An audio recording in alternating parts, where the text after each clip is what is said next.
Alors voilà, on arrive à ce moment un peu moins formel de notre Assemblée Générale, comme on en a la tradition depuis déjà quelques années, où on a eu différentes tables rondes sur différents sujets. L'an dernier, c'était l'agrivoltaïsme, ce qui avait été très instructif, et on en parle encore. Et donc on a cette année où on a vu au cours d'année l'émergence d'un certain nombre de groupes, de collectifs, d'associations locales.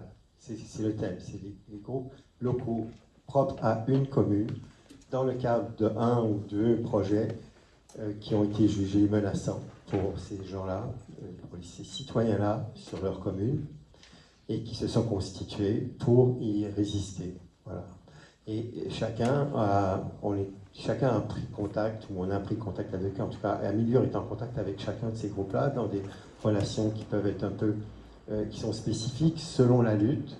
Il y a différents cas de figure, il y a des cas où les citoyens sont appuyés par la mairie, et d'autres où ils sont finalement contre la mairie. Il y a des projets privés et des projets publics, des projets purement agrivoltaïsme au sol et des projets agrivoltaïques. Il y a un certain nombre de critères comme ça qui se posent. Et donc on accueille aujourd'hui des représentants de ces groupements sur les communes de, par ordre alphabétique, c'est Banon, Liman, Lurs, Malfougas, Ongles et, je l'ai oublié en tête, Aubignosc, en première position. Voilà. Je voulais voir si... Voilà. Et puis, donc, on a une personne ou deux de chacun de ces groupements-là que je vais interroger successivement pour qu'ils nous racontent leur histoire. Juste avant, je me suis fait une note à propos du rapport moral qu'a lu Pierre Honoré tout à l'heure. Sachez que l'essentiel de ce texte est résumé dans un article qui, comme chaque année, depuis 3 ou 4 ans, sur notre site web, s'appelle « Nous nous battons ensemble ». Donc si vous voulez revoir ce texte, notamment avec tous les liens vers tous les articles, tous les actes juridiques et tout ça, que vous pouvez consulter, vous pouvez aller voir « Nous nous battons ensemble » sur amiliur.org. Voilà. Et voilà ce que j'avais noté. Je suggère qu'on fonctionne dans cet ordre-là. Et puis, donc, on a Valia Filouz et Isabelle Martin ici. Pardon, oui, j'y arriverai un jour. Et qui vont nous parler de leur expérience à Banon. C'est-à-dire, dans ce premier tour de table, ce que je demande aux intervenants, c'est d'abord, enfin, dans l'ordre que vous voulez, de nous décrire un peu le ou les projets, selon la typologie évoquée, tout ça, l'envergure aussi, etc., qu'on comprenne un peu quel est le problème, et puis ensuite que vous nous expliquiez un peu l'historique, et ensuite comment on en est arrivé là, si vous avez l'historique du projet. D'accord ? Voilà. Bonjour, bonsoir, bonjour. À Banon, en fait, il s'agit d'une 50aine d'hectares, on va dire tout compris, sur 2 sites. Donc, ils sont en face du hameau du Largue pour l'un et en dessous de la chapelle Saint-Ange pour l'autre. Ce sont des projets qui sont principalement sur des territoires publics, mais pas que. Et je crois qu'il est entièrement public pour celui qui est en face du Largue et quasiment complètement privé pour celui qui est sous la chapelle. Alors l'historique, on va dire que c'était sur l'ancienne municipalité. Je crois qu'on a eu connaissance du projet plus ou moins en 2018, quelque chose comme ça. Et du coup, en ce qui me concerne, en tout cas, ainsi que Valia, on a décidé avec 2 autres personnes, lors des élections municipales prévues donc en 2020, on a décidé en 2019 de créer une liste citoyenne avec 2 autres personnes, donc je le disais, pour combattre ces projets, entre autres, mais pas que. Pour le photovoltaïque, l'idée c'était que on était d'accord pour les projets, enfin, le projet qui avait été discuté sur l'ancienne déchetterie de Banon, qui était un petit projet d'environ 2,5 hectares, 3 hectares, donc qui était qui correspondait à ce que demandent les textes, en tout cas de l'État. Mais bien entendu, on n'était pas d'accord pour ces projets-là, les deux autres projets, donc qui eux étaient ni portés par la commune, ni intéressants, on va dire, sur le plan de la biodiversité, etc. Et tout ça. Enfin bon, c'était sur des terrains qui eux n'étaient pas dégradés et qui ne correspondaient pas aux documents du département sur la question. Il faut savoir que déjà auparavant, avec l'ancienne municipalité, on avait essayé d'influencer en fait les décisions du conseil municipal. C'est-à-dire qu'on avait rencontré le maire, on avait discuté en disant non, on n'en veut pas de ces projets, puis il faudrait consulter la population. Bon, lui, sa réponse c'était oh, mais j'en ai parlé avec 2-3 personnes en ville, et puis en fait, j'ai pas d'opposition. Bon, voilà, c'était ça sa consultation. Donc, bref, revenons où on en est là maintenant. On essaie de discuter avec certaines personnes, d'interpeller individuellement les élus, certains élus, d'interpeller aussi en conseil municipal. Il ne se passe rien. Arrive le PADD, donc, puisque en fait, Banon est en train de discuter de son PLU. Et donc, on en était à l'étape du PADD, enfin bon, on était à une présentation du PADD. Et donc, sur ce PADD est inscrit des lignes concernant les deux sites dont j'ai parlé tout à l'heure. Évidemment, gros tollé. Et c'est là que je vais passer la parole à ma voisine qui va vous expliquer ce qu'elle a décidé et fait à ce moment-là, et qu'on a tous suivi par la suite.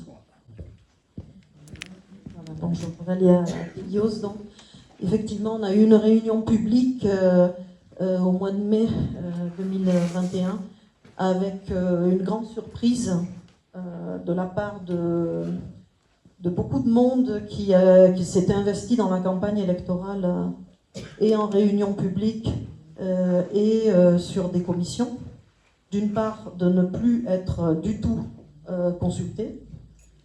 Et la deuxième chose, ça a été un grand choc de voir les projets photovoltaïques qui avaient été donc à l'origine de notre démarche citoyenne. Quand je dis notre démarche, c'est les personnes qui ont constitué les premiers mouvements, on va dire, citoyens, qui ont abouti à la liste qui a été majoritaire. Ça a été un grand choc pour énormément de monde dans cette assemblée que de voir un cabinet d'études qui avait été commandité nous expliquer que certes il y aurait 3 petits hectares dans le PADD, donc c'est la préfiguration du PLU, et qu'il y aurait plus de 50 hectares dédiés sur 2 projets aux projets que nous avions combattus. Ce jour-là, c'est vrai que nous étions plusieurs citoyens dans la salle à exprimer la trahison ressentie. Et il a été décidé ce jour-là et expliqué aux élus qui étaient présents que nous allions constituer donc une association, puisque contrairement à un collectif, une association peut ester en justice et une association locale peut ester en justice contre un PLU. Aujourd'hui, ce que nous faisons, simplement en quelques mots, on fait essentiellement de la veille et de la vigilance. Et puis, on a commencé à travailler un petit peu plus avant sur la loi APER, sur les ADER, et à se rapprocher des autres associations, à Milure pour certaines commissions, le chêne vert, et on espère, le chêne blanc, pardon, vert c'est les autres, visiblement. Et donc, voilà, je vous remercie en tout cas, mais c'est vrai que nous sommes disponibles, nous continuons les mobilisations dès que c'est possible. Je crois que c'est la vigilance citoyenne chez nous qui va nous permettre en partie de ne pas subir ce qu'ont subi d'autres communes. On a un petit peu d'avance encore, le PLU n'est pas fait chez nous. Donc on a toute possibilité encore et toute latitude pour lutter. Voilà, je vous remercie. Merci beaucoup pour ce témoignage. Je voudrais demander aux autres de nos panélistes, si possible, de rentrer peut-être un chouï moins dans les détails pour essayer de rester sur l'idée que, dans un premier temps, je vous demande de décrire le projet auquel vous vous opposez, et peut-être pour définir le contexte, et puis quand il est là, etc. Dans un deuxième temps, on vous demandera de développer votre dynamique collective et comment ça a pu se monter. Voilà. Ok, bon, je vais être relativement brève. Alors, le projet sur l'URSS consiste à installer un parc photovoltaïque dans les bois de l'URSS sur Oliodil et Pierras. Et il est constitué à la fois de parcelles privées et de parcelles communales. Le projet a été à l'initiative de l'ancienne municipalité en 2017, mais qui avait été bloqué pour non-conformité avec la charte du parc national du Luberon, des parcelles étant classées zone nature et silence. Ce point de blocage est aujourd'hui en partie levé grâce à la révision de cette même charte. Et je crois qu'ils ont eu une réunion récemment. On n'a pas eu pour l'instant les résultats. Alors, il est annoncé un impact de 15 ou 17 hectares. Enfin, la mairie n'arrive jamais à nous donner un chiffre exact. Mais lorsqu'on relève les parcelles impactées, on arrive à une surface de 50 hectares,26. En plus, le courant doit être amené à son point source qui est à Villeneuve, ce qui implique des travaux d'envergure envisagés sur la piste forestière. Et par la même occasion aussi pour l'accès pour les engins qui doivent venir au défrichement. Voilà, moi je suis très brève.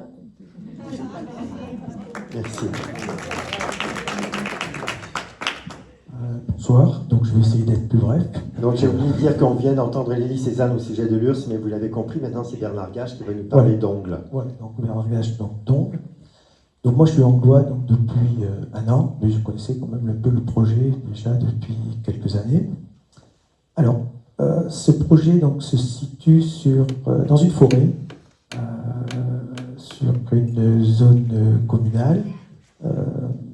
Bon, je ne sais pas s'il y a des personnes qui connaissent un petit peu, c'est le lieu-dit, c'est l'Essai, donc il y a beaucoup de personnes qui vont chercher des champignons dans ce coin-là. Enfin. Mais surtout, ce qui est important, c'est que c'est une zone humide. Alors, ce projet a débuté, on a entendu parler, le 22 septembre 2016 au conseil municipal d'Ongles, et après, il y a eu une information du projet le 28 novembre 2018. Ce qu'on sait donc, de ce projet, c'est que Amilur a déposé quand même un recours donc, au tribunal administratif contre le permis de défrichement qui a été accordé, bien sûr. Amilur a été débouté en première instance, mais l'association a fait appel donc, et on attend la date d'audience. C'est un petit peu ce qu'avait dit Pierre Honoré tout à l'heure dans son rapport moral. Je pense quand même que je me demande s'il va y avoir quand même une jurisprudence par rapport à Cruis. Bon, ça, c'est une question que je me pose. Non probablement pas, parce que là, on attaque le permis de défrichement, tandis que dans le cas de l'URSS, on attaquait la dérogation espèces protégées. Donc on n'est pas sur les mêmes règles. Mais il faut peut-être mentionner aussi qu'il y a LPO qui s'est constitué aussi à cette époque-là. LPO et FNE, je crois, quelqu'un me dira là, FNE, oui, LPO et FNE, qui était avec nous à l'audience première de Ongles. Et je crois que LPO va venir en appel aussi. Donc oui, parce qu'il y a quand même une espèce protégée, donc une salamandre. Donc là, il y a des personnes qui ont pu la photographier. La zone humide est exceptionnelle dans notre région, pas seulement pour l'écosystème sur la zone humide, mais tous les échanges entre les écosystèmes environnants, puisque c'est une zone très particulière et très rare. Voilà. Et donc, dès que c'est sorti, nous, on a déposé un recours.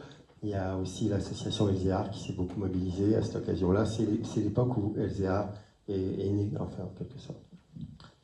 Donc, tout à l'heure, Pierre Honoré, vous le disiez, il y a eu cette loi d'accélération de la production d'énergie renouvelable, et la maire d'Ongles a décidé de faire un questionnaire pour les Angloises et les Anglois. Sur 235 questionnaires envoyés, il n'y a eu que 68 réponses. Donc, ça fait que la mairie d'Ongles a décidé que c'était pas nombreux et que En fait, ils n'en tenaient pas compte. Il y a eu quand même un conseil municipal où il y a eu le vote pour ces adhères.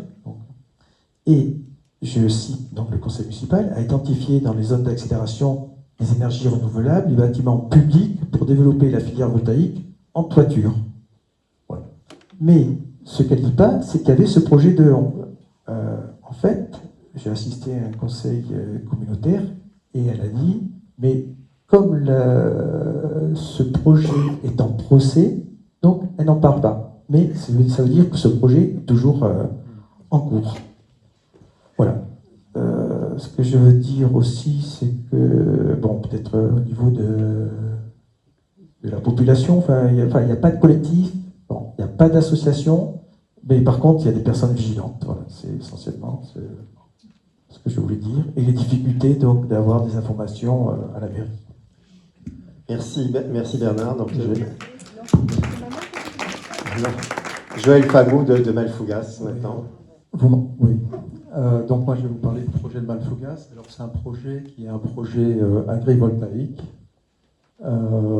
qui est destiné à s'installer vraiment au pied du village de Malfougas. Alors je pense que ça vaut le coup que je vous explique un peu la configuration du village parce que ça explique vraiment tout ce qu'on a fait. Pour les gens qui connaissent le village de Malfougas, c'est un village qui est vraiment accroché sur les montagnes de Lure. Donc il y a la partie haute, bon, il y a la partie forestière, il y a la partie le village lui-même. C'est un village très patrimonial, c'est un village qui est très marqué par le patrimoine, avec une église qui est classée, avec des maisons qui sont très particulières. Et puis il y a une petite surface de terre au pied du village, qu'on appelle la zone des plaines, et qui est une zone de culture ancestrale dans le village, mais il faut savoir que dans le village de Malfougas, on a 87 hectares de terre cultivable. Très très peu. Et en fait, c'est 5% de la surface totale des terrains du village de Malfougas. Et donc cet espace qui est là, cette bande de terre qui est sous les pieds du village de Malfougas, c'est un endroit cultivé depuis des millénaires, donc on va y retrouver des éléments patrimoniaux. C'est un endroit écologique particulier parce qu'il y a des résurgences, il y a différents écosystèmes, on va y retrouver de la lande, on va y retrouver de la garrigue, on va y retrouver des forêts. C'est un endroit qui est utilisé comme un espace de loisirs, parce que c'est le seul espace plat en fait, autour du village de Malfougas. Donc les personnes assez âgées, quand elles veulent se promener à Malfougas, elles vont précisément là. Et c'est précisément là qu'il y a un projet qui émerge d'agrivoltaïsme. Alors, et ce qu'il faut dire aussi, c'est que le village de Malfougas s'oriente vers la vallée de la Durance, parce que c'est vers la vallée de la Durance qu'on est vers l'est et vers le sud. Et donc, le projet est vraiment implanté au pied du village. Alors, je vous donne les mesures du projet, 14 hectares, c'est à peu près la superficie du village. En réalité, c'est 14 hectares de production, mais c'est une multitude de parcelles qui font 30 hectares de surface totale.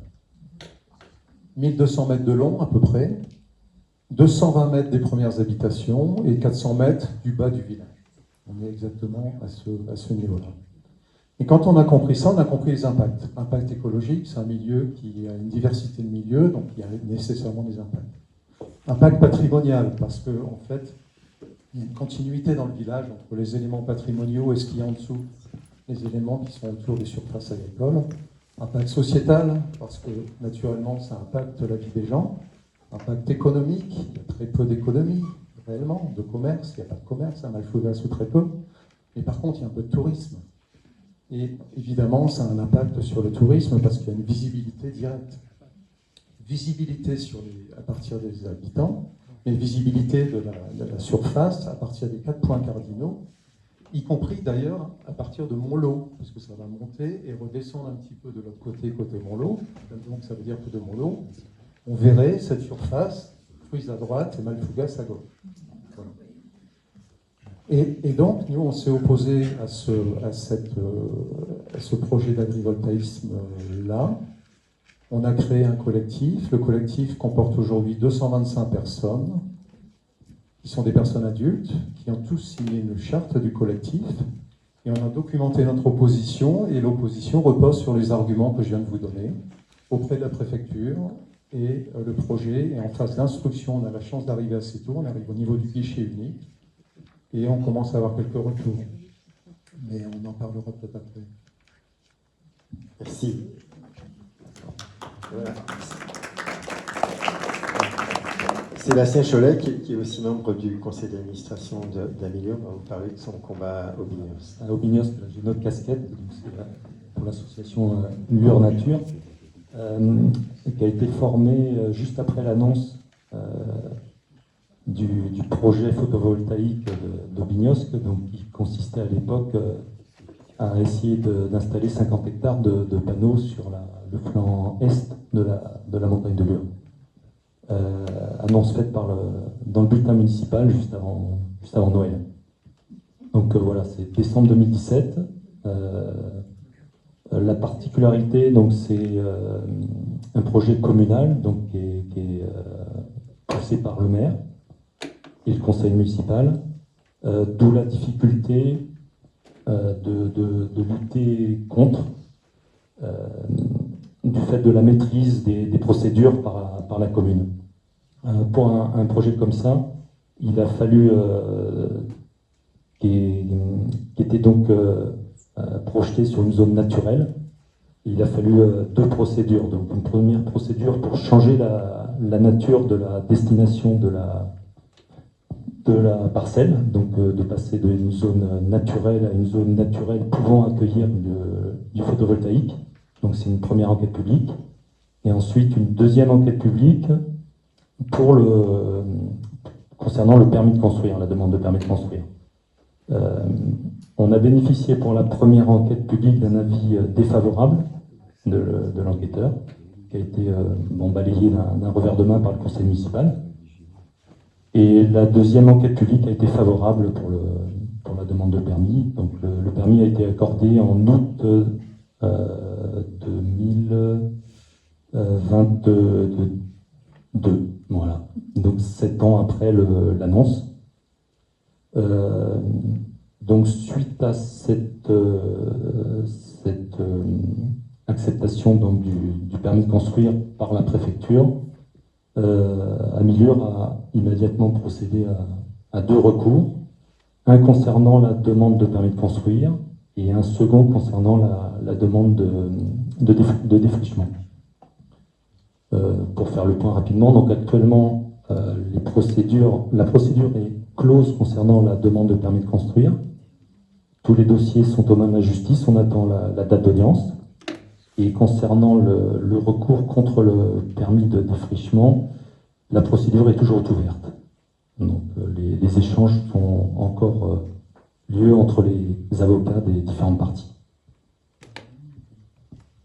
Voilà, donc, sinon, par rapport à la réaction de cette annonce, on a créé une association rapidement en février 2018, donc quelques mois après l'annonce, qui a essayé vainement de rassembler.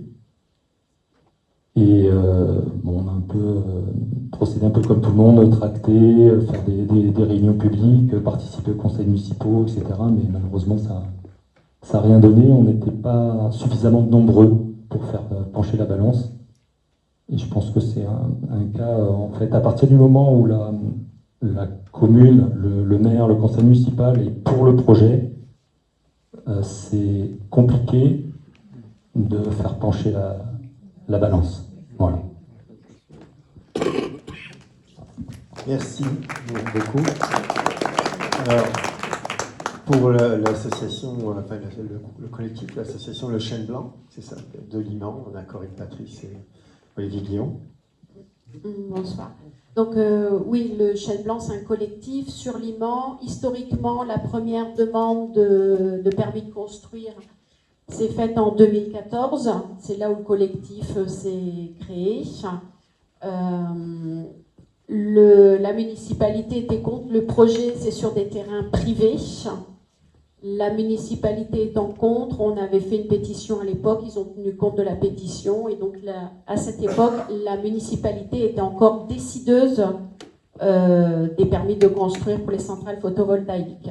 Le même opérateur, alors c'est une filiale, c'est à Campézy, filiale de Voltalia, elle-même filiale de la famille Muliez, plus grande fortune professionnelle de France, qui ont toutes les enseignes Auchan, Noroto, Flutch et j'en passe et bien d'autres. Donc ils ont des toitures à couvrir. Donc ils sont revenus à la charge l'année dernière, en 2023, les mêmes projets. Le collectif s'est vite réactivé, pétition. Alors, pétition papier, ça veut dire qu'on a fait du porte-à-porte, on est allé sur les marchés, on a informé, vraiment informé. Et on s'aperçoit que lorsque les gens sont informés, ils comprennent l'importance et l'enjeu de la destruction de l'environnement, et donc ils adhèrent à la lutte et à protéger l'environnement. Évidemment, tant qu'ils ne savent pas, forcément c'est difficile pour eux de réagir. Donc l'année dernière, la municipalité, toujours contre le projet, sur des terrains privés, n'était néanmoins plus décideuse des permis de construire, puisque maintenant c'est le préfet pour les centrales photovoltaïques.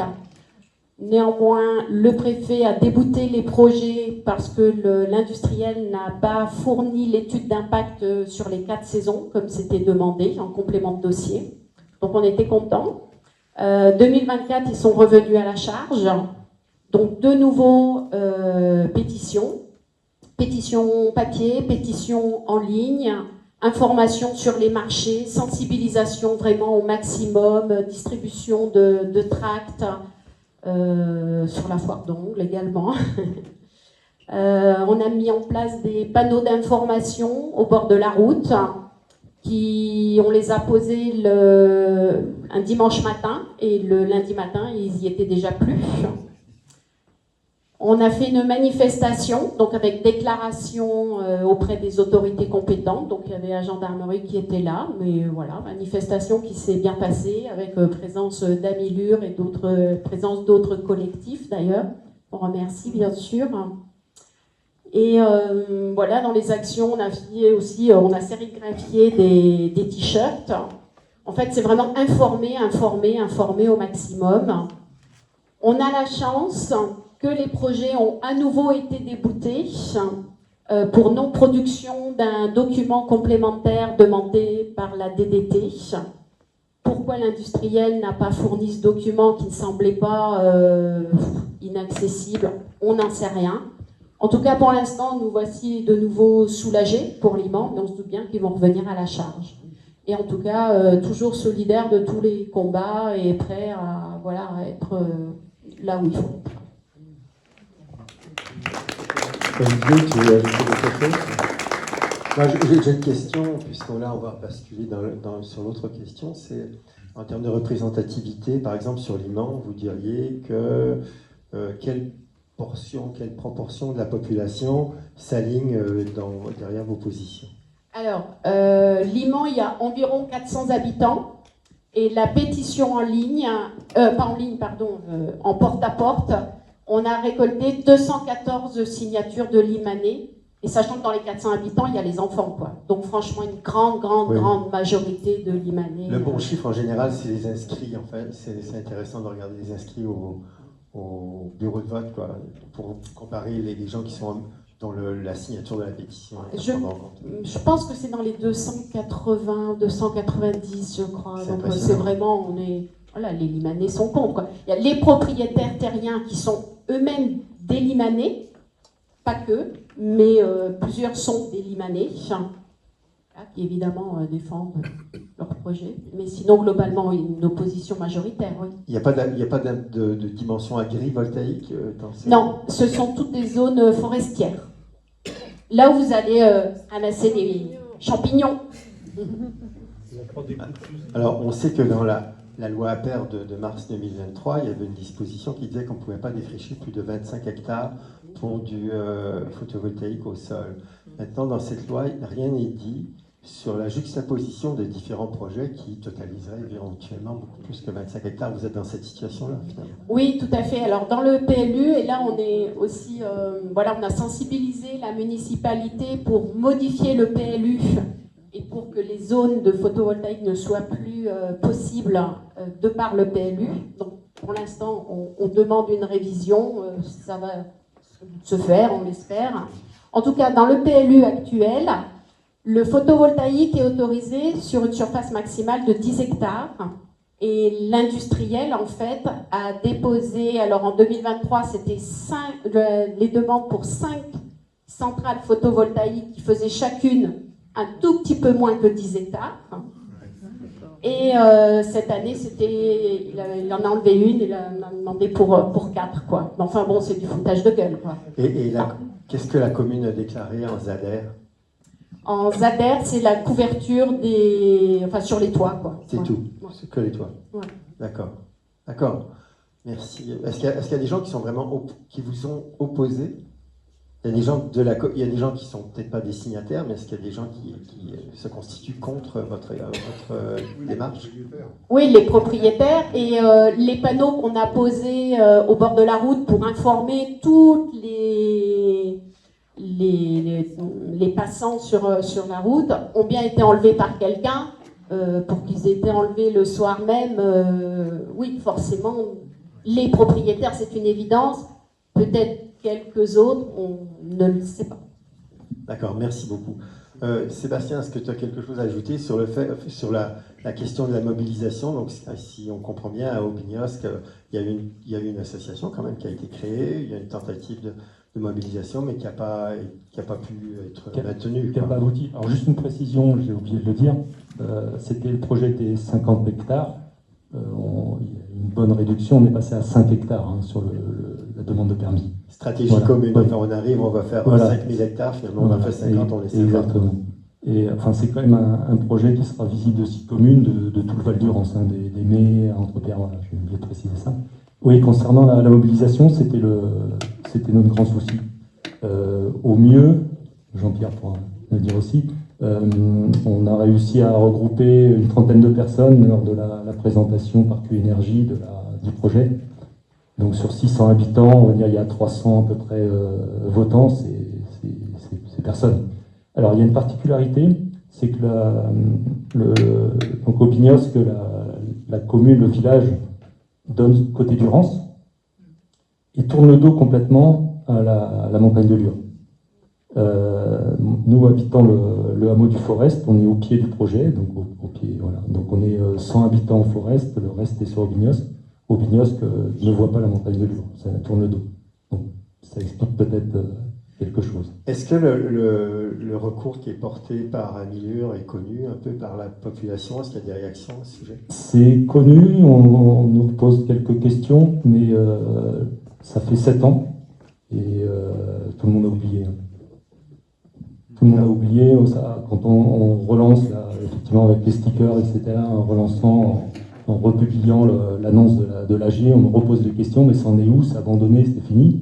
Et les gens, sur la durée, ne tiennent pas et oublient rapidement. Le recours, lui, date de 18 mois, un truc comme ça? C'est 2022. Ouais, c'est ça. Merci. Alors, Joël, pour le projet de Malfouga, je ne sais pas si tu as précisé que vous aviez la mairie derrière vous aussi, en fait. Oui, effectivement, je ne l'ai pas précisé et ça paraît fondamental. Oui, mais ce n'est pas toujours le cas. Non, mais ça paraît vraiment important dans ce combat-là. Donc nous, la mairie s'est opposée. En fait, nous, en tant que citoyens, on a découvert ce projet à l'occasion d'une balade bucolique. Certains d'entre vous étaient peut-être. On a été invités par H2R, qui a vu la bonne idée de faire un peu de communication autour du projet pour essayer de nous rallier au projet. Et ce jour-là, il y avait Alzéar qui s'est beaucoup manifesté, il y avait Amilure, évidemment, et puis il y avait des villageois qui étaient beaucoup moins informés, finalement, que le reste de la population.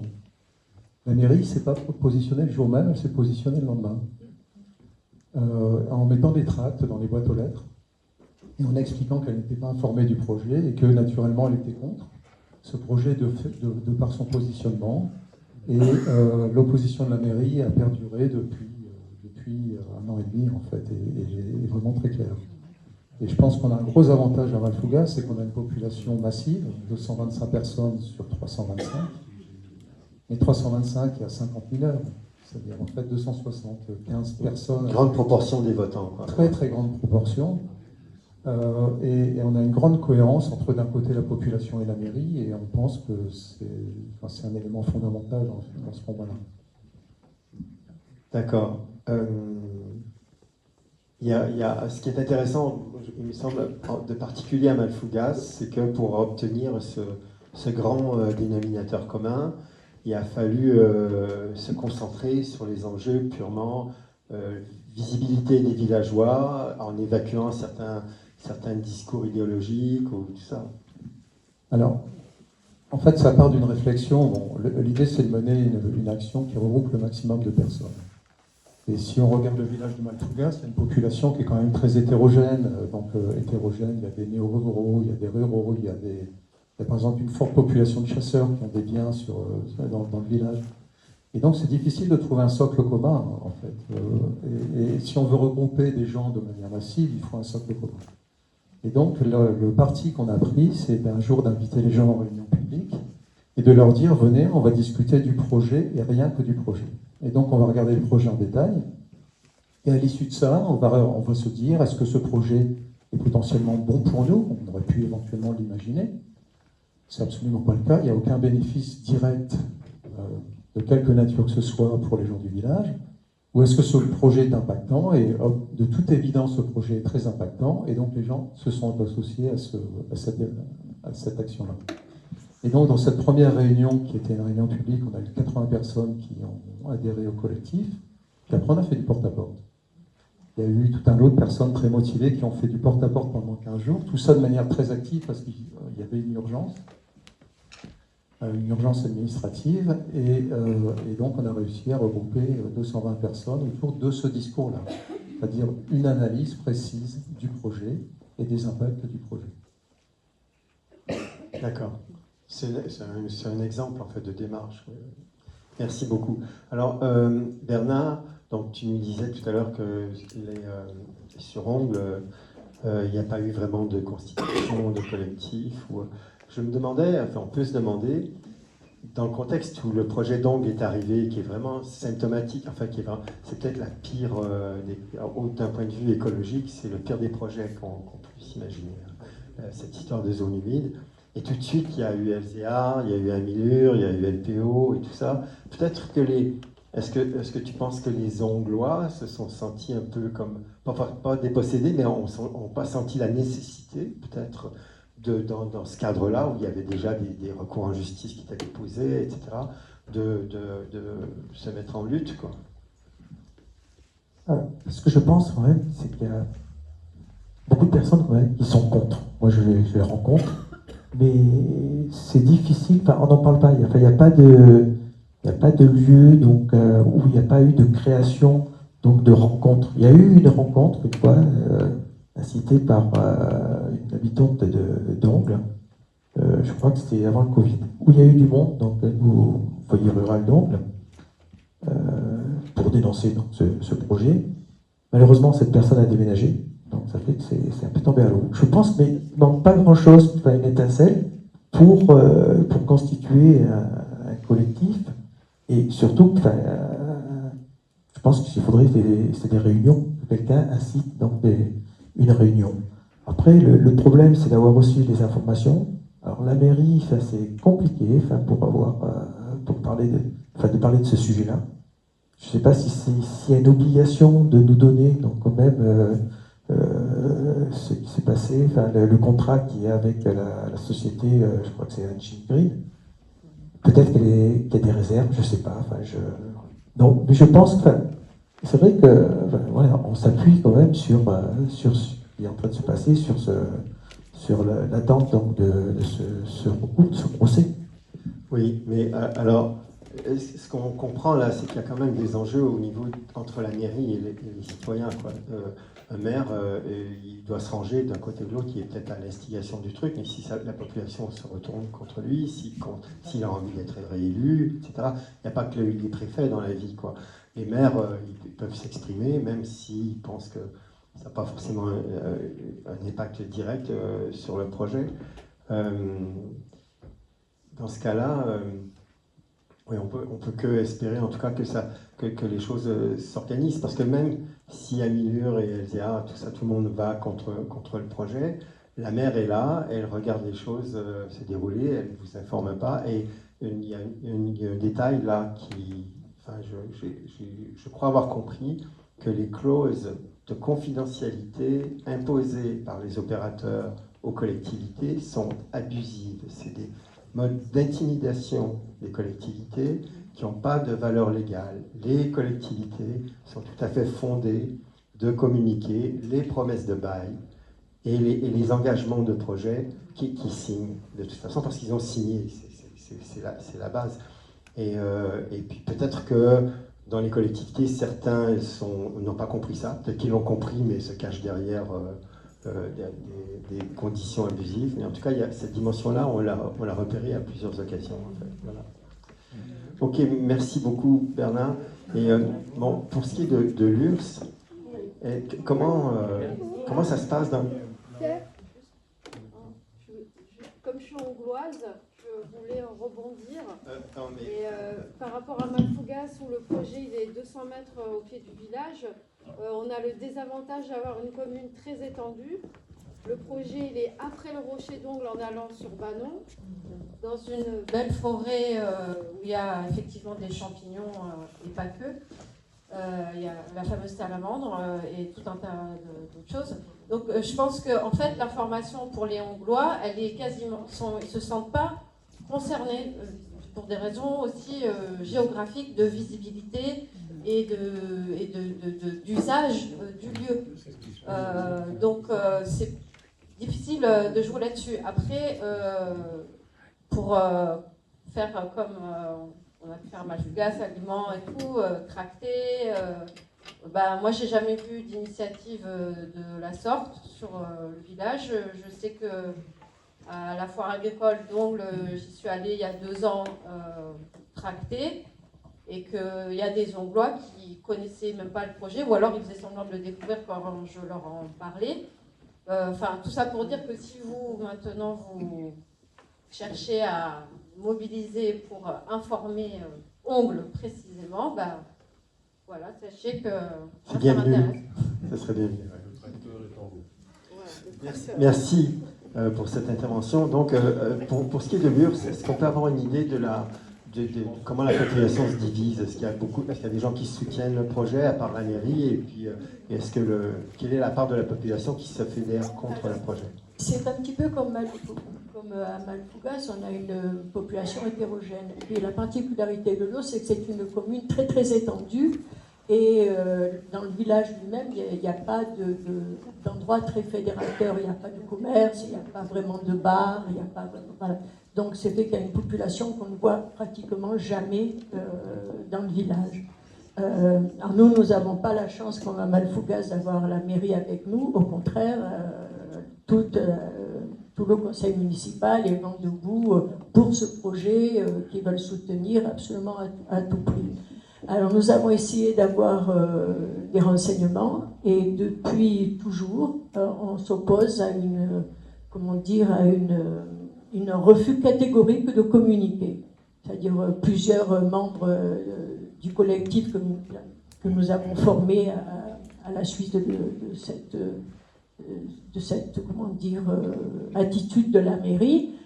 Plusieurs personnes ont demandé, ou à titre individuel ou au titre du collectif, demandé d'avoir des renseignements, et surtout, nous avons demandé d'avoir une réunion publique. Et ça nous a été toujours refusé. Lors des vœux des membres du collectif, on est intervenu avec des petits panneaux signifiant qu'on était contre le projet, etc. Et on s'est reçu une volée de bois vert de la part d'un élu, voire des insultes. Qui vous accusait de ne pas être de vrais Lurciens, si j'ai bien compris. Voilà, exactement. Alors oui, mais de toute façon, ça c'est un petit peu effectivement, je sais que de la part de certains élus, nous sommes considérés comme des bobos parisiens, alors que moi je ne veux pas de Paris. Hein. Voilà, donc c'est très difficile d'avoir. Donc nous n'avons aucun renseignement sur le projet. Alors il nous a été dit que sous le prétexte fallacieux que l'on n'y comprendrait rien, donc on nous informerait quand ils auront tous les éléments, c'est-à-dire quand le projet sera bouclé. Oui. Et d'après toi, quelle est la part de la population qui est contre le projet? Alors ça, je ne saurais pas tout à fait le dire. Peut-être, Dominique, tu as plus une idée que moi? Il y a 100 personnes qui participent au collectif. Il y a 100 personnes qui sont dans le collectif, 100 personnes. Il y a un collectif, puis une association qui s'est créée cette année. Voilà. C'est les mêmes 100 personnes qui sont membres. Pour le moment, on n'a pas encore fait un appel à cotisation, mais je pense qu'il y aura effectivement le même nombre. Alors, et il y a combien de votants, disons, sur l'URSS à peu près? Je pense que c'est de l'ordre de 280. Alors, c'est quand même un très beau chiffre parce que si on regarde, nous, à Milur, on a quelques centaines, 300 membres, un truc comme ça, puis on a comme 2200 sympathisants qui lisent nos articles. Si on regarde la proportion entre les membres de votre association et le reste de la population, vous êtes nettement majoritaire sur Oui, mais il n'y a pas beaucoup d'autochtones dans... Tu parles comme Prévost, là. Oh non, surtout pas. Non. Voilà, non, mais voilà, on est beaucoup, effectivement, de gens qui sont venus s'installer à l'URSS, déjà depuis pas mal d'années. Moi, ça fait 35 ans que j'y suis, donc je me considère quand même comme l'ursienne. Hein. On peut dire que oui. Mais c'est vrai qu'on j'ai pas l'impression qu'au niveau de la population rurale, on ait beaucoup d'adhésion. Donc, il y a Corinne qui voudrait intervenir. Hein. Oui, moi je voudrais dire autant par rapport à Ongle et à l'URSS, je rejoins voilà Malfaugas. On est quand même là, on a la chance d'être des petits villages et même si ça demande effectivement de l'énergie, je pense que vraiment ça vaut le coup d'aller faire du porte-à-porte, d'aller voir chaque personne. On se répartit entre plusieurs militants et on y arrive, voilà. Et vraiment c'est payant parce que le contact en direct, l'échange, la question-réponse, ça a vraiment une portée tellement différente que d'une distribution de tracts ou d'un affichage. Vraiment, si vous pouvez, je pense vraiment que ça vaut le coup. Ça prend de l'énergie, ça prend du temps, mais c'est payant. Non, je suis d'accord, mais si tu veux, c'est pour ça qu'on s'est évertué à demander plusieurs fois une réunion publique. Tu penses que c'est pas suffisant? Moi, je pense que déjà, si vous êtes 100 sur ce 260, je sais pas quoi, c'est énorme. C'est déjà énorme d'avoir un collectif comme ça. Je veux dire, ça veut dire que vous avez fait un sacré boulot. Maintenant, enfin, moi, j'ai l'idée depuis quelque temps de proposer de faire une espèce d'atelier. Parce que le problème, c'est de convaincre.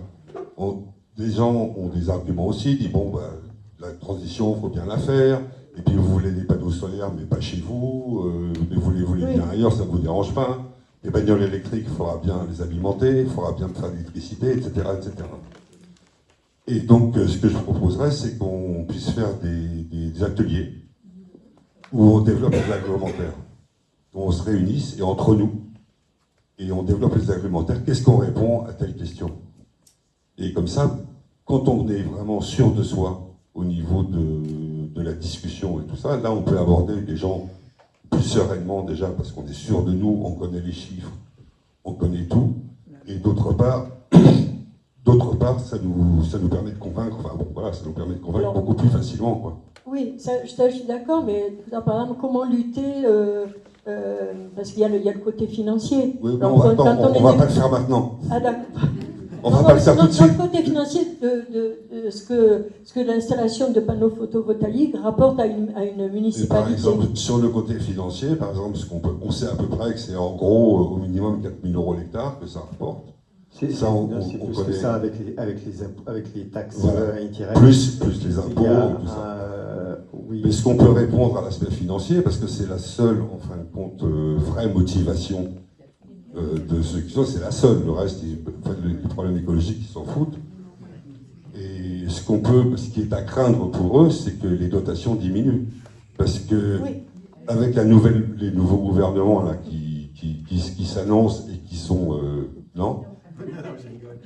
Mais oui. Si on rentre là-dedans, Non, mais c'est un argument. C'est pour dire que des arguments, il y en a toujours.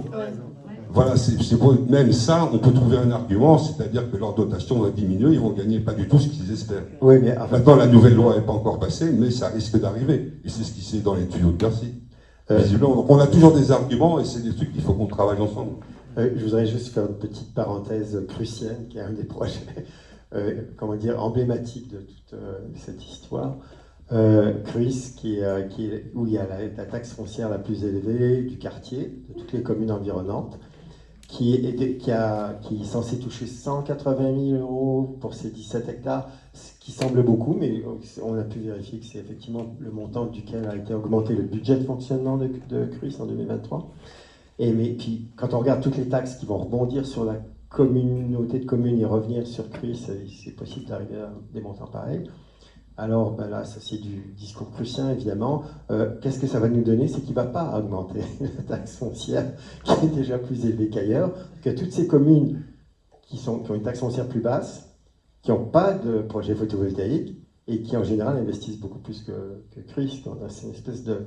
On veut des sous, mais il n'y a aucun moyen de savoir à quoi va servir cet argent. Voilà.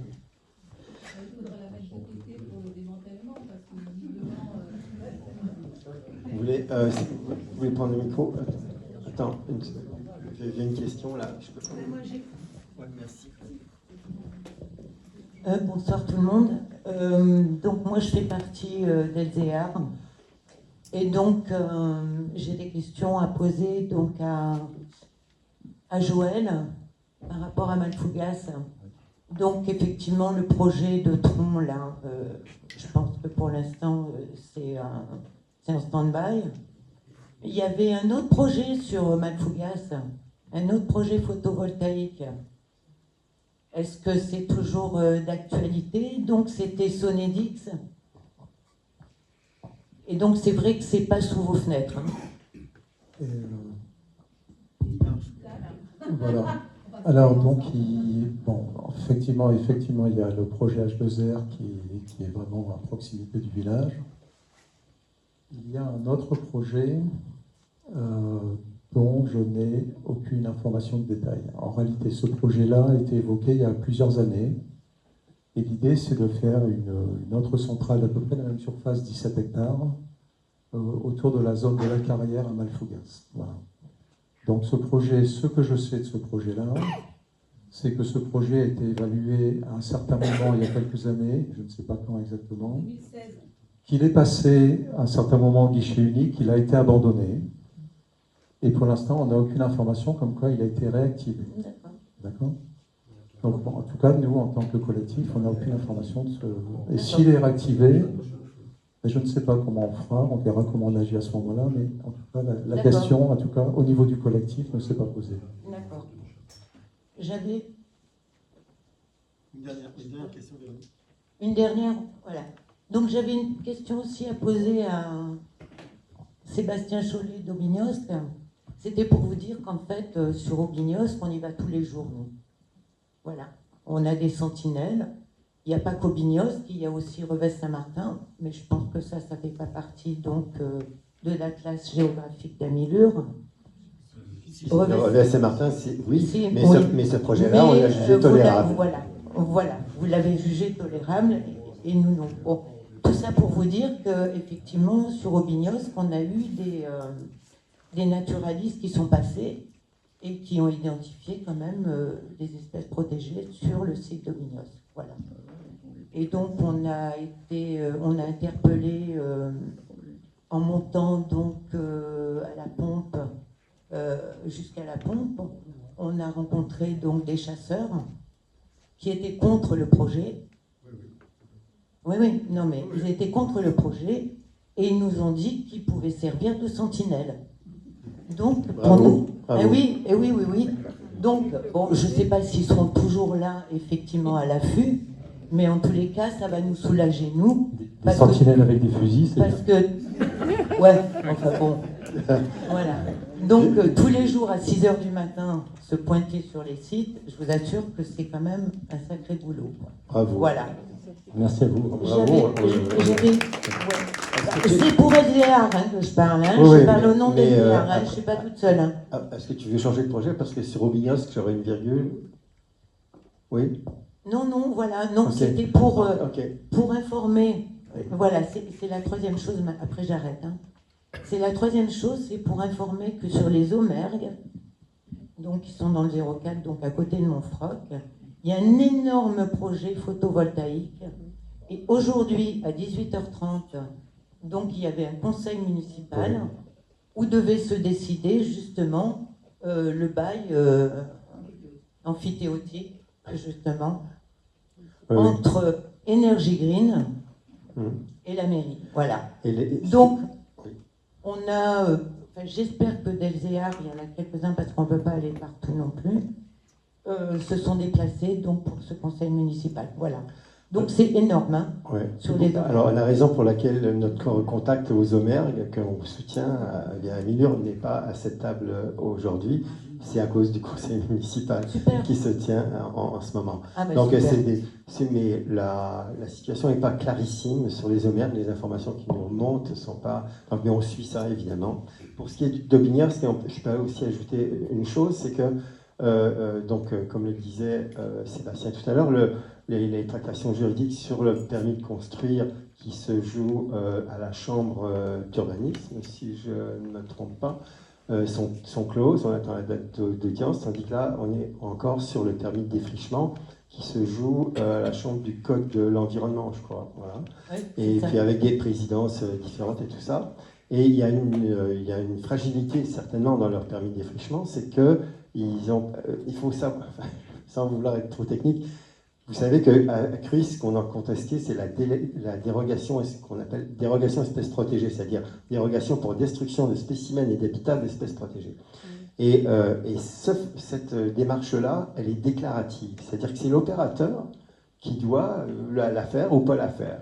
Et de la façon dont notre préfecture les préfectures sont organisées, il y a très peu de contrôle de tout ça. Donc si l'opérateur ne le fait pas, il faut que quelqu'un, tout d'un coup, si c'est nécessaire, s'en mêle. Alors dans ce cas-là, nous, on est sur les enjeux administratifs, comme Amilur sait le faire, et c'est un peu notre fonds de commerce. Et puis à côté de ça, LZA est allé avec des naturalistes qui ont fait une espèce d'étude d'impact de leur côté, qui semble montrer que justement il faudrait une délégation espèces protégées, une DEP comme on dit, et donc c'est un argument qui devrait arriver dans le contexte juridique là aujourd'hui. Voilà. Et puis qu'est-ce qu'il y avait? Vous vouliez intervenir? Sinon, comme il se fait tard, j'aimerais juste aborder le dernier volet de ce truc-là qui a déjà été par Olivier. C'est comment transformer cette rencontre de façon active, c'est-à-dire qu'est-ce qu'on peut... En fait, quand on regarde, vous voyez ces différentes communes, Aubignos, Banon, Liman, Lurs, Malfougas, j'en ai oublié, je sais pas, Ongles. Voilà, sur la carte, c'est quand même ça couvre un certain territoire. C'est l'image d'un certain malaise entre les politiques, les lois et les attitudes très, complaisantes de la préfecture pour essayer de faire glisser tout ça. Dans un article, je l'ai appelé le lubrificateur en chef. C'est vraiment... c'est l'image d'un malaise, quoi. Et ça, si on reste chacun dans notre commune, on la donne pas, cette image, quoi. Donc là, ce rassemblement, ce rapprochement des différentes luttes pourrait nous servir de socle pour voir qu'est-ce qu'on peut construire là-dessus pour capitaliser ce territoire touché, qui n'est pas d'accord, et qui n'est pas consulté, et qui se fait avoir quelque part. Donc avant cette table ronde, j'ai communiqué avec vos intervenants pour leur demander de réfléchir à une suite à tout ça. Et puis Olivier a déjà commencé à aborder ça en leur proposant qu'on essaye de développer on se mette ensemble pour mettre nos connaissances ensemble pour des actes par atelier, pour savoir comment aller auprès de la population et comment les convaincre, si j'ai bien compris. Est-ce que vous avez d'autres idées sur ce... Nous, à Banon, je parle de l'Amandon, là, la problématique qu'on a, elle cumule en fait tous les problèmes, c'est que pour la mobilisation, là je parle, pour la mobilisation des gens, c'est que en fait, les projets ne sont effectivement pas en vue du village, d'une part, et d'autre part, on est quand même 1000 habitants. 1000 habitants pour une association qui compte peu de personnes. Et du coup, on était une trentaine, mais en réalité, on est beaucoup moins actifs, on va dire, beaucoup moins de personnes actives. Moi, par exemple, j'ai fait de la distribution de tracts seul pour les 1000 foyers, enfin pas les 1000 foyers, mais quasiment. Alors, du porte-à-porte, oui, du coup, j'en ai fait, parce qu'en fait, quand on distribue des tracts dans le boîte aux lettres, on rencontre des gens aussi. Et du coup, je suis d'accord avec Corinne pour dire que le porte-à-porte est un outil intéressant qui, du coup, pourrait être mutualisé, puisqu'on est quand même plusieurs collectifs et associations sur cette zone. Du coup, je pense que ce serait quelque chose d'intéressant. Après, d'aller massivement dans les conseils municipaux, c'est-à-dire pas seulement les gens qui font, parce que moi j'y suis allé souvent au conseil, enfin régulièrement en tout cas au conseil municipal, je pense que je peux en attester, mais j'étais seule, c'est-à-dire qu'il n'y avait personne d'autre. Donc là aussi, il pourrait y avoir, et pourquoi pas, puisque c'est public, des gens des autres collectifs qui viennent aussi aux conseils municipaux poser des questions sur ce qui se passe. Et dans les écoles, on ne peut pas faire une information. Qu'est-ce qui va vous rester, les jeunes, au point de vue nature, si on multiplie ces photovoltaïques et qu'on abat les arbres et tout? Oui, je suis bien d'accord, mais dans les écoles, il faut pouvoir y rentrer. Ça se fait pas comme ça. Il faudrait essayer de voir déjà les jeunes. Oui. La moyenne d'âge ici, c'est... Je suis d'accord.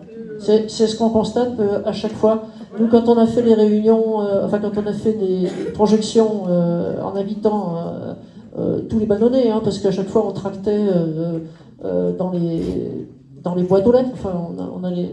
Et donc, en fait, on n'a jamais dépassé 60 personnes sur 1000 habitants. 70, bon, enfin, c'est négligeable. Et des jeunes, il n'y en a pas. On n'arrive pas à les toucher. On ne sait pas comment les toucher. Voilà. Parce que c'est très difficile de rentrer dans un collège ou dans une école. Enfin, voilà, c'est pas si simple. C'est pas évident de lutter contre le pouvoir de l'argent. C'est clair, c'est ça. Bravo. Est-ce que, sur le thème de la synergie qu'on pourrait développer, ou d'autres ont des idées, sinon de toute façon on peut prendre date et se dire que moi je prends la responsabilité de voir avec vous quand on pourrait se revoir et mettre les choses sur le terrain. Je pense qu'il faut penser aussi à une façon de prendre la parole collectivement. Je pense que ça a beaucoup plus de poids qu'Anilure tout seul, ou que Malfougas tout seul, ou que...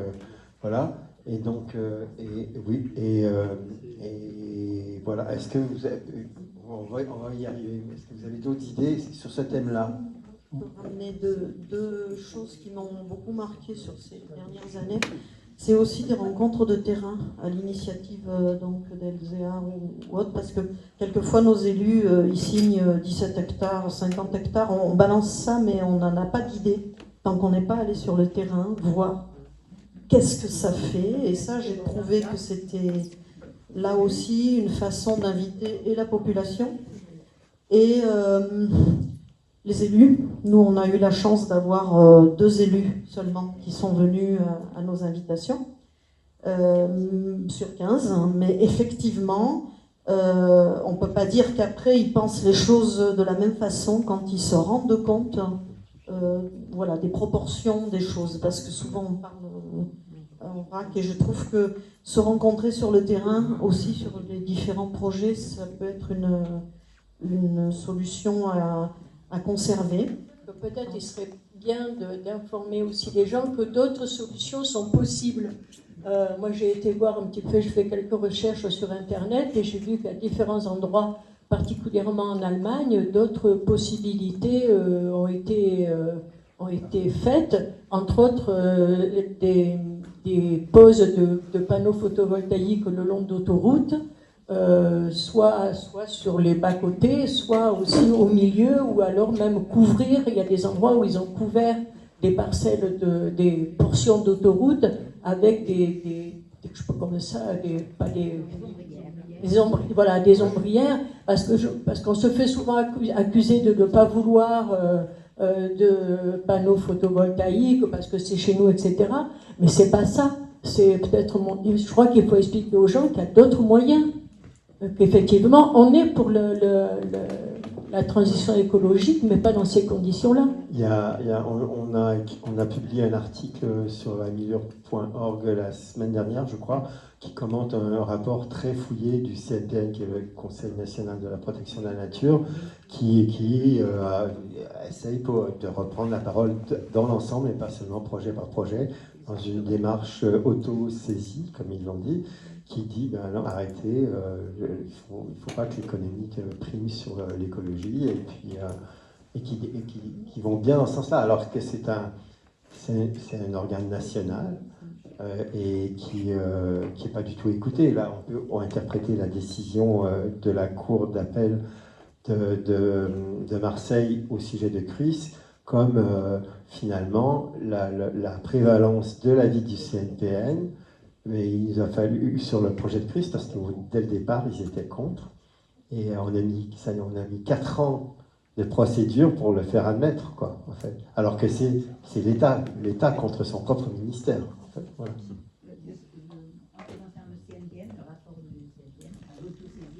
Il y a un article dans Le Monde. Oui. Voilà. Donc ce serait bien peut-être aussi de diffuser cet article. Alors, en faisant une adaptation à nos cas concrets. Oui, en fait, la projection est assez évidente, enfin, à mon sens. Il dénonce tout ce qui se passe ici, en fait, en gros.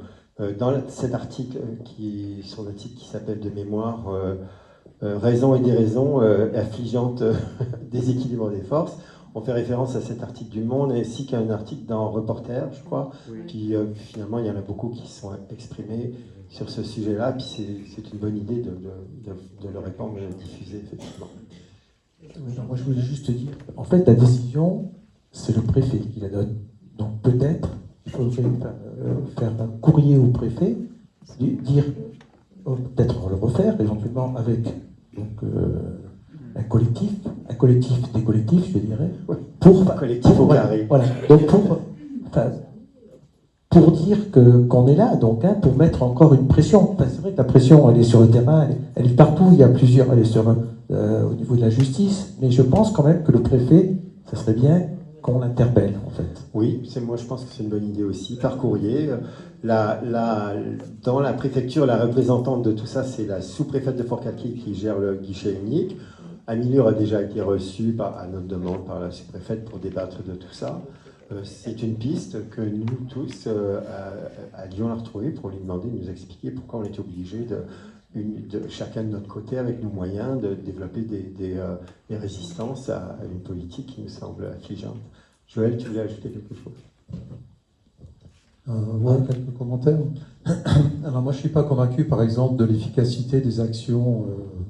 Par exemple, les gens de Malfougas, Verbanon. Ça m'est arrivé d'écrire à la mairie d'Urs, par exemple, en disant que je suis contre le projet. Je ne suis pas complètement convaincu de l'efficacité de ce genre de choses. Moi, s'il y avait un groupement de collectifs, je verrais finalement 2 fonctions essentielles. La première fonction, ça serait, on peut apprendre de l'autre, en fait. Tout ça est expérimental, on ne sait pas ce qui marche, on ne sait pas ce qui ne marche pas. Il doit y avoir des contextes où certaines stratégies marchent mieux que d'autres, et d'autres contextes où la même stratégie ne va pas marcher. Donc il y a certainement des choses à apprendre, à la fois pour comment on monte un collectif, ou comment on se bat contre la mairie, ou comment... voilà. Donc, après, il y a quand même un niveau médiatique qui est important, qui me paraît qu'il faut soulever. Et là, je trouve que c'est plutôt la vocation là d'un collectif de collectifs. C'est important de faire remonter un message de cohérence en disant attention, il y a des gens qui s'organisent et qui sont collectivement contre, par exemple, le manque de planification au niveau régional. Ou, par exemple, tel schéma de montage de dossier. Enfin, il y a des choses à dire au niveau médiatique. Et là, un collectif de collectifs a plus de poids que les micro-collectifs au niveau des villages. Mais ça suppose d'être d'accord sur là aussi encore d'avoir un socle commun. C'est-à-dire qu'il faut que, vous avez bien vu qu'on n'ait pas tout à fait le même positionnement nécessairement, en tout cas ici ou éventuellement ailleurs. Et donc, ça suppose qu'on soit d'accord sur au moins un discours commun. Et a priori, le discours émilurien semble coller au moins à tout le monde, par exemple. Et ben voilà. Et voilà.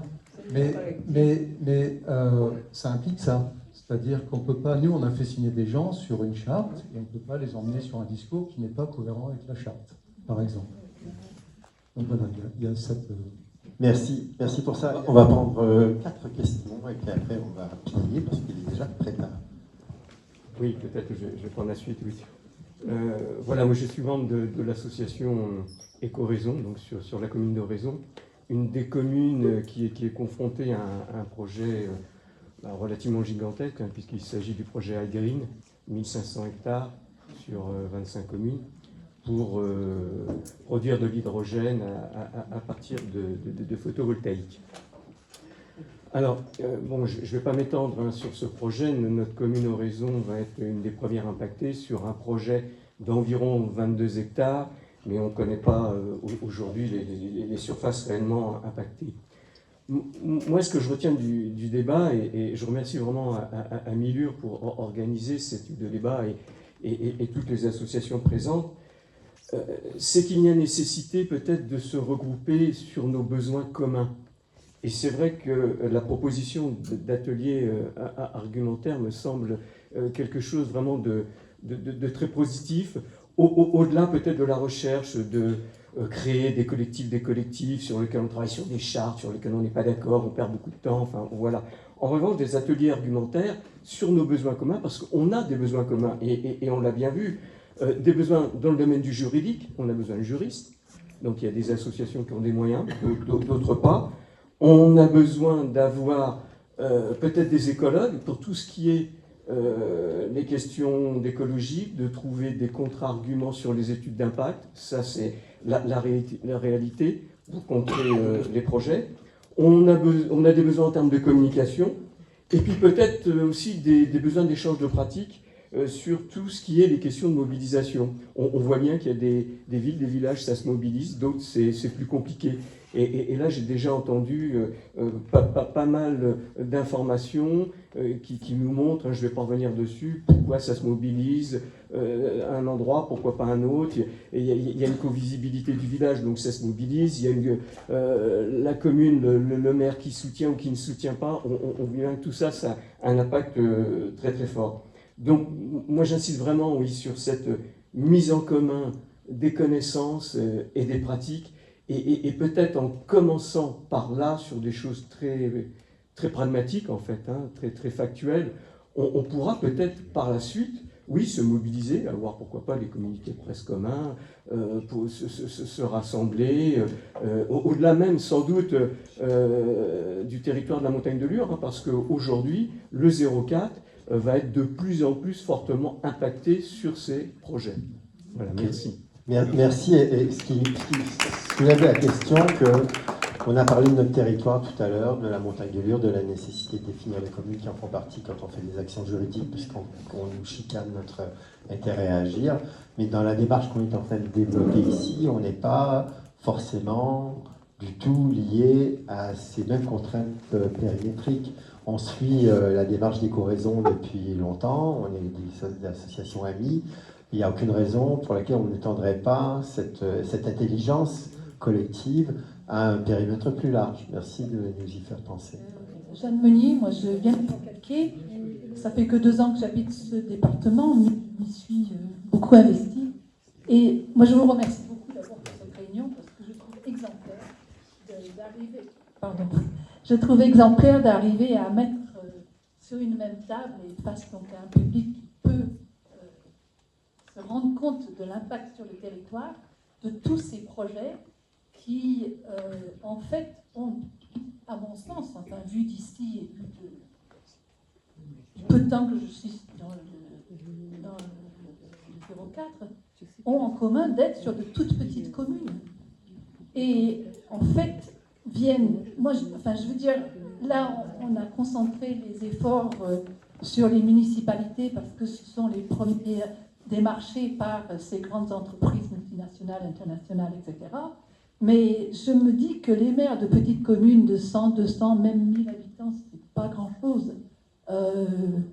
Effectivement, ça doit représenter parfois des planches de secours parce que ces petites communes, on n'y reçoit plus rien. Enfin, c'est ça que moi je voudrais dire, c'est qu'il y a un abandon, il y a un abandon du rural, du monde rural qui fait que il faut bien pour vivre aussi aller chercher de l'argent. Donc je n'excuse en rien, je dis que le combat, il est aussi à mener à ce niveau-là. C'est ça que je voulais dire. On m'a demandé d'être court, donc je dirais j'espère que vous arriverez à vous regrouper, à créer une fédération, syndicat ou quelque chose, et que la préfecture, mais ok, la sous-préfète de Fort-Calquier, mais là, le préfet aussi de Digne vous recevra ou recevra des courriers co-signés de l'ensemble de ce panel et des absences, si ça se concrétise, là, pour qu'ils se rendent compte que nous ne sommes pas dupes. Il y a bien un programme, il y a bien une planification. Il y a eu une publication de la part du gouvernement démissionnaire, plus ou moins encore là, quand même, dans son projet politique, de développer effectivement les énergies vertes et aussi, en même temps, il y a eu un retrait de financement dans toutes les zones rurales. Donc effectivement, il y a un vide là qui se crée et arrive forcément des gens qui ont intérêt à en profiter. Mais si on ne prend pas à ce niveau-là, on continuera à être courir derrière. Merci beaucoup, Jeanne. J'en profite pour dire simplement que ça recoupe un peu une partie des conclusions de notre AG, de notre table ronde de l'an dernier sur l'agrivoltaïsme, où on arrivait quand même à la conclusion que si l'État voulait aider l'agriculture, il fallait qu'il développe des mesures agricoles et pas qu'il essaye de transformer les agriculteurs en producteurs d'électricité. Voilà. Et voilà, je crois qu'on a un mot de la fin de notre... Non, j'avais une question. Et je pense que ce que vous avez dit est tout à fait juste. Le danger est immense. La nouvelle ministre, Agnès, a une mission, s'occuper des problèmes d'énergie. Le ministre des Finances a une mission, régler le problème du budget sur lequel les collectivités locales ont été finalement repérées comme étant les agents de la chute du budget. Donc, le danger est pire que jamais. Je voudrais vous alerter là-dessus, c'est-à-dire que sur le plan politique, on est dans un moment extrêmement critique. Donc, il faut se lever et se massifier de façon considérable. Parce que chacun va tirer pour soi pour avoir son petit budget. On sait bien qu'aujourd'hui, le problème du photovoltaïque sur la fontaine du Lure, c'est le problème de maires qui veulent avoir du budget. Point barre. Point barre. Mes discussions avec la maire d'Ongle, c'était « Mon prédécesseur a investi dans une centrale d'épuration, il faut que je la paye. » Tel maire dit, voilà. On peut vous raconter des histoires que racontent les maires, c'est du pognon. Je veux faire une zone industrielle compétitive à mon voisin. On a besoin de zones industrielles sur tous les villages de France? Probablement pas. Donc on est dans un moment extrêmement critique et sur lequel il faut être imaginatif sur les moyens d'action. Et je pense que là, on a un moment incroyable, c'est-à-dire qu'on a probablement un incubateur d'imagination possible pour à un moment donné dire que dans la perspective des élections municipales qui se dessinent dans 2 ans, eh bien, il faut que les maires commencent à comprendre que quelque part, ils doivent s'appuyer sur des associations et des collectifs comme les nôtres. Sinon, ils vont perdre. Merci pour ce message d'espoir. Alors, je remercie tous nos intervenants parce qu'effectivement, c'était super intéressant. Puis, la probabilité, c'est qu'il y ait une suite à tout ça, dans le sens que ce que vous avez entendu, et ce dont on vous tiendra informé par les canaux de communication, entre autres d'Amilure. Avant de passer au buffet, je voulais simplement rappeler qu'il y a plus ou moins en libre service des stickers de différentes tailles, des pins qui vous permettront de faire de la publicité passive pour Amilure, pour essayer d'attirer l'attention du public sur notre démarche. Merci beaucoup à tous encore et à bientôt.